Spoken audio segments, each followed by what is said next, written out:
दोस्तों, साथियों, बहनों और भाइयों, जैसा कि आप सबसे हमने वादा किया था कि यूनिवर्सल डिक्लेरेशन यूडीएचआर के आर्टिकल 1 से 30 तक रोज आपको विस्तार से एडिटोरियल के रूप में, लेख के रूप में आपके बीच में प्रस्तुत करूंगा। 12 जनवरी नेशनल यूथ डे के दिन आर्टिकल 1 आपको समझाया और बताया। आज तबीयत नासाज होने के बावजूद बाधा से बाहर नहीं, आपके बीच में आर्टिकल 2 लेकर के आया हूं। आप HRTV अहरा को, AG अहरा ग्लोबल को आगे बढ़ाने में हमें मदद करें और इसे लाइक, सब्सक्राइब, फॉरवर्ड अपना व्यू जरूर दें। तो आज हम आपके बीच में जो आज हमारा भेदभाव का अंत और मानवता का अंत की ये जो कहानी है, ये जो शांति की लोग दुहाई देते हैं, मैं शांति की बात करने नहीं आया हूँ।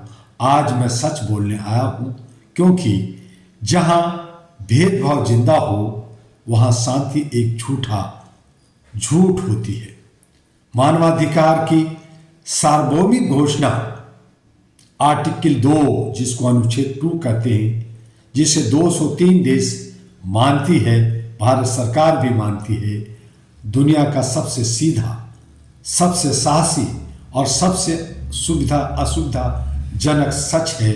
यह अनुच्छेद कहता है हर इंसान बिना किसी भेदभाव के सभी अधिकारों और स्वतंत्रताओं का हकदार है, बिना किसी शर्त के, बिना किसी लेकिन, इफ और बट के। भेदभाव सत्ता का सबसे बड़ा पुराना दुश्मन है। बाधाएं हमारे बीच में। आर्टिकल 2 जाति नहीं मानता, समाज मानता है। आर्टिकल 2 धर्म नहीं देखता, राजनीतिक देखती है। अनुच्छेद 2 रंग नहीं पहचानता, सिस्टम पहचानता है।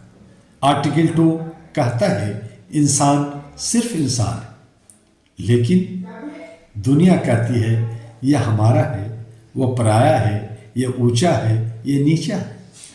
सवाल यह नहीं है कि आर्टिकल 2 क्या कहता है, सवाल यह है कि दुनिया इसे सुनना क्यों नहीं चाहती। कानून में बराबरी है, समानता है, लेकिन हमारी जिंदगी और व्यवहार में नहीं है। क्यों? आज हर संविधान में समानता दिखी, हर मंच पर मानवाधिकारों की बात होती है। बड़े बड़े लीडर, मजदूर, किसान के नेता भी मानवाधिकार की बात करते। हर सम्मेलन में बड़े बड़े भाषण दिए जाते, लेकिन जमीन पर न्याय चुनिंदा है, सम्मान सीमित है और अधिकार आरक्षित है चंद लोगों के लिए। क्यों? अनुच्छेद आर्टिकल 2 कहता है कोई भेदभाव स्वीकार नहीं, लेकिन आज भेदभाव नियम बन चुका है, नीति बन चुका है और सत्ता का हथियार बन चुका है। गरीब, शरणार्थी, अल्पसंख्यक इंसान नहीं है। अनुच्छेद 2 यह भी कहता है कि किसी व्यक्ति के अधिकार उसके देश की स्थिति पर निर्भर नहीं होती, लेकिन फिर भी आज शरणार्थी को इंसान नहीं समझा जाता, गरीब के अधिकार नहीं दिए जाते, उसके लायक नहीं माना जाता, और जो लोग कमजोर हैं, पीछे हैं, उनको चुप कर दिया जाता है, खामोश कर दिया जाता है। देश की सीमाएं पवित्र है, खुला हुआ है, पृथ्वी पूरा एक है, हवा, पानी, पहाड़ सब इधर से उधर बहते रहते हैं, चलते रहते हैं, लेकिन हमने सीमाओं को बांध दिया है, इंसान को अपवित्र कर दिया है, रोक दिया है, एक दुश्मनी पैदा कर दिया है, बांट दिया है। ये क्यों? यह सिर्फ अन्याय नहीं है, यह मानवता के खिलाफ बहुत बड़ा साजिश है, जो कहीं ना कहीं हम लोगों ने ही इसे बुना है। मेरा मानना है, मेरा कहना है कि मानवाधिकार सरकारों की दया नहीं है, मानवाधिकार बहुसंख्यकों की मर्जी नहीं है, मानवाधिकार किसी भी हाल में छीने नहीं जा सकते। अनुच्छेद 2 आर्टिकल को न मानना इंसान होने से इनकार करना है। अगर दुनिया भेदभाव छोड़ने को तैयार नहीं है तो उसे ईमानदारी से यह मान लेना चाहिए कि मानवाधिकार में हमें विश्वास नहीं है। इतिहास माफ नहीं करता, इतिहास याद रखता है, और इतिहास यह पूछेगा कि जब अनुच्छेद 2 को कुचला जा रहा था, यूनिवर्सल डिक्लेरेशन 1948 में बना, द्वितीय विश्व युद्ध के बाद बना, सब देशों ने उसको माना, सब ने उस पर साइन किया, तो आज सारे देश और जनता खामोश क्यों है? All India Human Rights Association अहरा पिछले 40 वर्षों से 1986 से आपको मानवाधिकार की जागरूकता के लिए लगातार आवाज दिया। भारत के 36 राज्यों में आज 825 सेंटर से भी ज़्यादा बनाकर लगातार और भी यूनिट कमिटी सेंटर्स बन रहे हैं।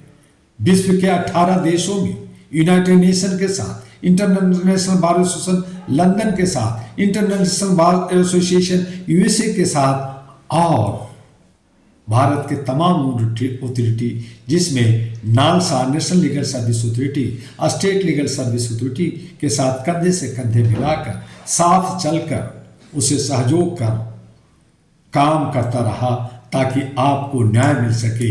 आप इंसानियत के साथ, शांति सद्भावना के साथ, भाईचारे के साथ, समानता के साथ, बिना किसी भेदभाव के साथ रह सके, चल सके। इसके लिए भारत सरकार ने ह्यूमन राइट्स कमीशन, जो अहरा की ही देन है, 1993 में बनी।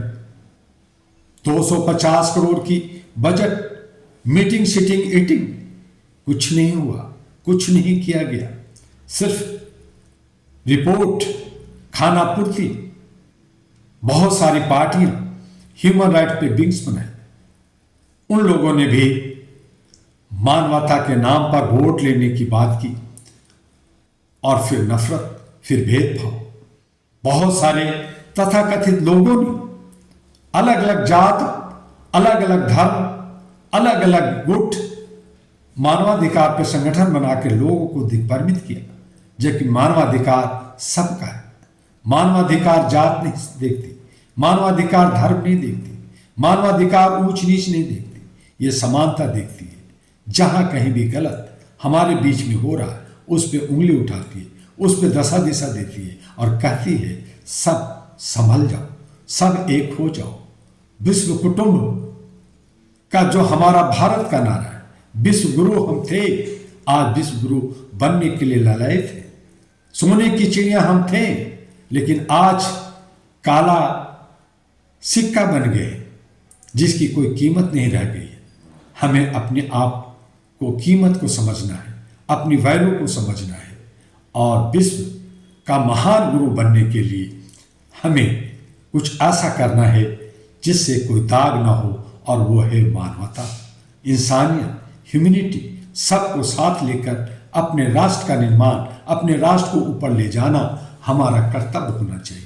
आइए अहरा के साथ इन तमाम बिंदुओं पर विस्तार से सोचें और समझें और आगे बढ़ें। इन्हीं तमाम बातों को लेकर फिर हम कल मिलेंगे UDHR के आर्टिकल 3 के साथ। तब तक के लिए HRTV के साथ बने रहिए, AG अहरा ग्लोबल के साथ बने रहिए, और ahraglobal.org जो वेबसाइट अब करीब करीब बनने की या फाइनल होने के स्टेज पे है, उसे भी देखते रहिए और आगे बढ़ाते रहिए।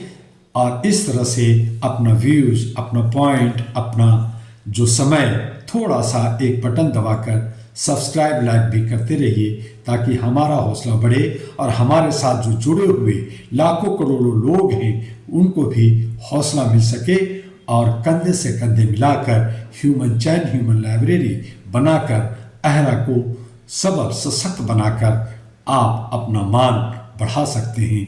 आपका डॉक्टर दुआ, नमस्कार।